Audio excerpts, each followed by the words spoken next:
मेरे प्रिय बच्चों, मेरे सभी लाडले भाई और बहनों,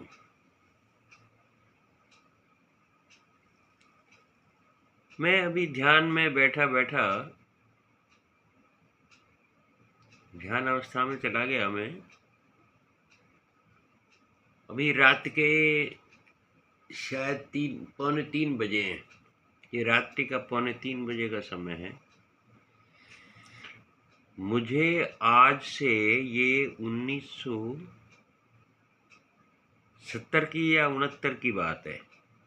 1970 या 69 की बात है। एक थापा साहब थे और मैं स्कूल की तरफ से एनसीसी के कैंप में सोनीपत में जुआ करके एक गांव है, वहाँ हम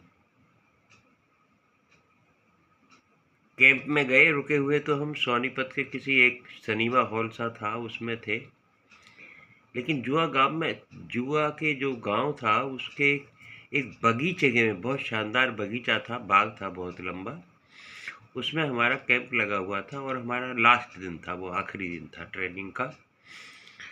10 दिन का कैंप था हमारा वो। वहाँ उन्होंने कुछ ऐसी बातें बताई। 71-72 का है शायद, पाकिस्तान के साथ हमारा युद्ध हो रहा था। उन्होंने मेरे से एक बात कही थी कि दुश्मन कुछ देश के बाहर होते हैं, कुछ देश के अंदर होते हैं। तो उन्होंने, समय कम था, शायद कर्नल साहब को भी उसके बाद आना था। कर्नल साहब भी आए थे हमारे उसमें प्रोग्राम में जब हम विदाई ले रहे थे वहाँ से। तो उन्होंने बहुत थोड़े से शब्दों में संक्षिप्त में एक बात कही थी कि देखो बच्चों, जब लड़ाइयाँ होती हैं, जब झगड़े होते हैं और घर परिवार के तो कुटुंब के तो निपट जाते हैं, लेकिन जब देश से देश का झगड़ा होता है तो अपनी जान कैसे बचाओगे। उन्होंने हमें बड़े प्यार से समझाया कि देखो, ध्यान रखो, दुश्मन घर का भी क्यों ना हो और चाहे बाहर का भी क्यों ना हो, दुश्मन तो दुश्मन ही होता है। जिसको आप दुश्मन कहते हैं उसकी परिभाषा ही दुश्मन है। वो जब आपके सामने हो, वो चाहे दिखने में कमजोर हो, चाहे बुद्धि की सोच में कमजोर हो, और चाहे पीछे उसके लड़ने वाले भी ना हो, वो भले ही अकेला हो, दुश्मन को कभी भी कमजोर नहीं मानना चाहिए। वो तुम्हारे ऊपर कब हमला करेगा, कैसे करेगा, किस तरीके से करेगा, तुम्हें बिल्कुल पता नहीं देगा। लेकिन तुम क्या करोगे?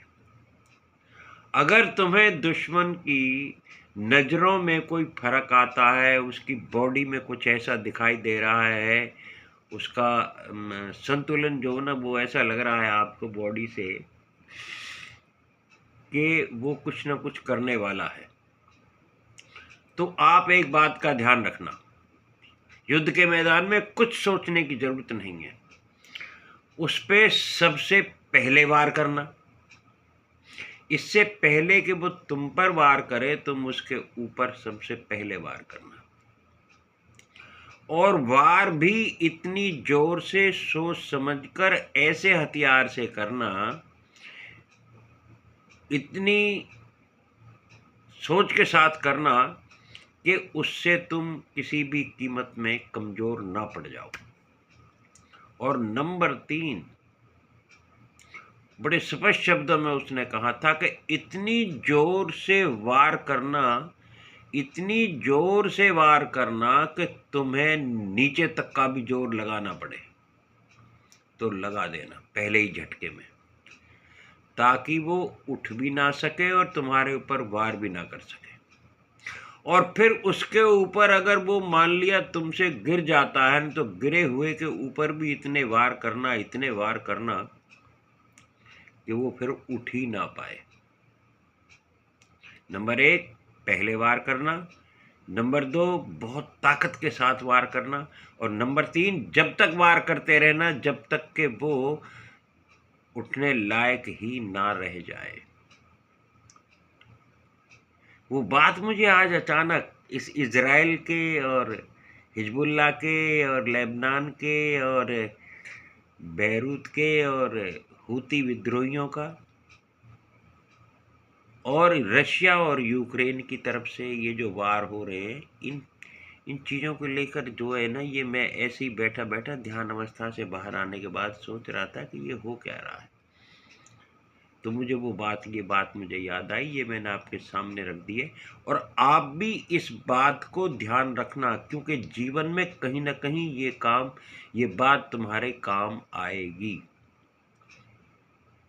इसलिए पहले बार जोर से वार, और तब तक वार जब तक कि वो उठने लायक ना रह जाए।